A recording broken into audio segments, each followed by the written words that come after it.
दोस्तों कुछ दिनों से एक स्कैम ऐसा ट्रेंड कर रहा है जो जुड़ा है यूपीआई से। और दोस्तों ऐसा यूपीआई वाला फ्रॉड हमारे साथ कहीं भी हो सकता है। आज हम इस फ्रॉड के बारे में बात करेंगे कि कैसे कुछ लोग हमें अपनी ठगी का शिकार बनाते हैं, कैसे हम लोग दूसरे फोन कॉल्स या दूसरे लोगों पर विश्वास करके हम उनको पैसा पे करते हैं। दोस्तों इसमें होता यह है कि अगर आप कोई दुकान चलाते हो या फिर आपका कोई बिजनेस है या फिर आप कुछ नहीं करते लेकिन आप यूपीआई का इस्तेमाल जरूर करते हैं। इसमें होता यह है कि कोई व्यक्ति, अगर आप दुकान चलाते हो या कोई भी आपका बिजनेस है, तो एक व्यक्ति आएगा आपके पास, वो भी बाइक लेकर। पैदल ऐसे लोग नहीं घूमते, जिसमें उसके साथ एक साथी भी होगा। वो व्यक्ति आएगा, बाइक ऑन रहेगी, उस पर एक जना बैठा होगा और वो आएगा, आपको बोलेगा कि मुझे ये चीज चाहिए, जो हो सकती है 100 रुपए की हो, 200 की हो, 400 की हो, 500 की हो। अब हम लोग बैठे हैं अपने व्यापार के लिए, वो बोलेंगे हम उन्हें वो चीज पेश कर देंगे। यानी हमारे पास ग्राहक आया कोई चीज खरीदने के लिए और हम उस ग्राहक को वो चीज बेच रहे हैं। अब मान लो वो व्यक्ति आपसे कोई 100 रुपए की चीज खरीदेगा।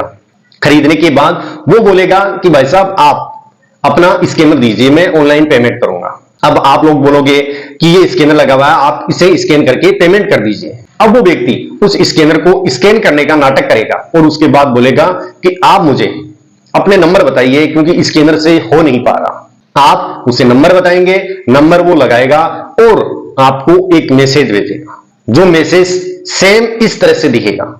मतलब जो बैंक का मैसेज हमें प्राप्त होता है, कोई भी हमें जब पेमेंट करता है यूपीआई के जरिए, ठीक वैसा ही मैसेज जैसा आपको स्क्रीन पर दिख रहा है वैसा ही आपको शो करेगा आपको अपने टेक्स्ट मैसेज में।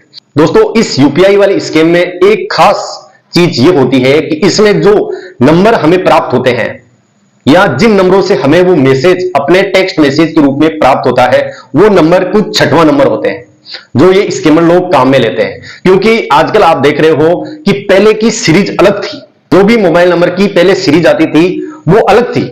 उसे जानना, पहचानना, पकड़ना आसान था, क्योंकि हम दूर से ही देख के बता सकते थे कि ये जियो का नंबर है, ये वोडाफोन का नंबर है, ये आइडिया का नंबर है, ये बीएसएनएल का नंबर है या एयरटेल का नंबर है। लेकिन आजकल वो सीरीजें बहुत पुरानी हो चुकी है। आजकल ऐसी सीरीजें आ गई है जिनके माध्यम से हमें यही लगता है कि ये हमारे किसी ट्रांजैक्शन के ही नंबर है।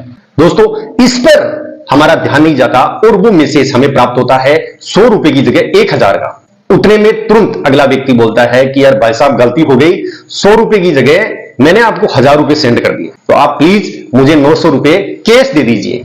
क्योंकि वो व्यक्ति आपकी रिटेल दुकान पे है तो वो आपसे कैश ही मांगेगा।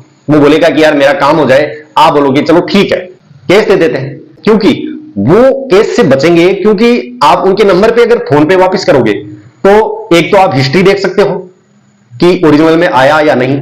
दूसरा, कुछ दुकानदार ऐसे भी है जो अपने पर्सनल जो अकाउंट रहता है उनका दुकान का, उसका फोन पे वो अपने मोबाइल में नहीं रखते हैं, तो वैसे हिस्ट्री वो चेक नहीं कर सकते। और स्कैमर के लिए, ऐसे फ्रॉडबाजों के लिए सबसे बेस्ट है कि उनको आप कैश पैसे दे दोगे तो आपके पास कोई रिकॉर्ड ही नहीं रहेगा उनका कि मैंने इस नंबर पे पैसे किए। आपको कल जब पता लगे तब कि यार मेरे साथ फ्रॉड हुआ है, तब आप उन फ्रॉड लोगों को नहीं पकड़ सको।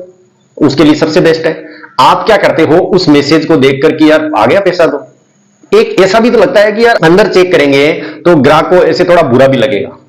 और हम लोग सब देखते भी हैं, जब किसी भी दुकान पर जाते हैं तो दुकानदार ज्यादा नहीं देखता, बस हम ऐसे दिखा देते हैं वो ठीक है, क्योंकि पूरे दिन पेमेंट उनके अकाउंट में स्कैन होता रहता है, आता रहता है, तो वो ज्यादा इस पर ध्यान नहीं देते। और एक दुकानदार उस मैसेज जो फ्रॉड है बिल्कुल उसको देखकर उस व्यक्ति को, उस फ्रॉड को 900 रुपए थमा देता है। दोस्तों ये तो एक छोटी दुकान थी तो फ्रॉडबाजी हुई सिर्फ 900 रुपए की, लेकिन कई मामलों में देखा गया है कि बड़ी ठगी जिनमें 10,000, 20,000, 30,000 ये ठगी भी देखी गई है। और इसमें ठगी का एक दूसरा रूप और है। ऐसे स्कैमर या ऐसे फ्रॉड लोग ना तो किसी दुकान पर जाएंगे, ना किसी बड़े व्यापारी के पास जाएंगे, ये एक जगह बैठकर आपको मैसेज भेजते रहेंगे। क्योंकि आप सबको पता है, आप आज 80% इंडिया की जो नंबर है उन पर आप ट्राई कीजिए अपने मोबाइल में लगाकर, ऐसे ही बिना किसी के नंबर प्राप्त किए आप अपने मोबाइल पर ट्राई कीजिए, आपको अगले नंबर पर यूपीआई जरूर मिलेगा। तो ऐसे ये फ्रॉड लोग नंबर ट्राई करते हैं। दूसरा, ये नंबर डेटा खरीदते हैं, बड़ी बड़ी कंपनियों से डेटा हमारा खरीदते हैं और एक जगह बैठे बैठे लोगों को मैसेज करते रहते हैं। फिर ट्राई करते हैं कॉल करके कि यार भाई साहब मेरे गलती से आपको 20,000 ट्रांसफर हो गए तो प्लीज मुझे आप वापिस कर दीजिए। अब 100 में से भाई साहब 5 व्यक्ति तो ऐसे कंफर्म मिलेंगे जो सिर्फ वो मैसेज देखकर वापिस इनको ट्रांसफर वो पैसा कर देंगे। दोस्तों ये एक ऐसा स्कैम है जो किसी भी व्यक्ति के साथ हो सकता है। वैसे एक नॉर्मल व्यक्ति तो अंदर तक जांच सकता है अपने फोन कॉल की हिस्ट्री खोलकर, लेकिन जो एक व्यापारी है वो इतना अंदर तक नहीं देखता और उसकी ज्यादा नजर भी नहीं जाती कि किस नंबर से मुझे मैसेज ये बैंक वाला प्राप्त हुआ है। इसमें बाकायदा यूपीआई की रेफरेंस आईडी मिलेगी, जैसा सेम यूपीआई से ट्रांजैक्शन करने के बाद हम लोगों को मैसेज प्राप्त होता है वैसा ही मैसेज कॉपी करके रखते हैं और हमारे जैसे लोगों के साथ ठगी करते हैं। दोस्तों इससे बचने का सिर्फ एक ही उपाय है कि आपके पास किसी भी अननोन नंबर से अगर कोई कॉल आता है या ऐसा कोई मैसेज आपको प्राप्त होता है तो आप उस मैसेज को देखकर किसी की बात में आकर या अनजान व्यक्ति की बातों को सुनकर आप किसी भी प्रकार का कोई भी पेमेंट रिफंड के रूप में सेंड ना करें, क्योंकि ये सिर्फ एक स्कैम है और इससे अब तक हजारों लाखों लोगों के साथ ठगी की जा चुकी है इन स्कैमर लोगों के द्वारा। इन लोगों का काम है एक दिन में हजारों लोगों को ऐसे मैसेज करने का। तो दोस्तों ये था यूपीआई वाला नया स्कैम, तो आप इससे बचिए और दूसरों को भी इस चीज के बारे में बताइए। तो इस वीडियो में बस इतना ही, बाकी हम फिर मिलेंगे किसी नए टॉपिक के साथ। तब तक जय हिंद।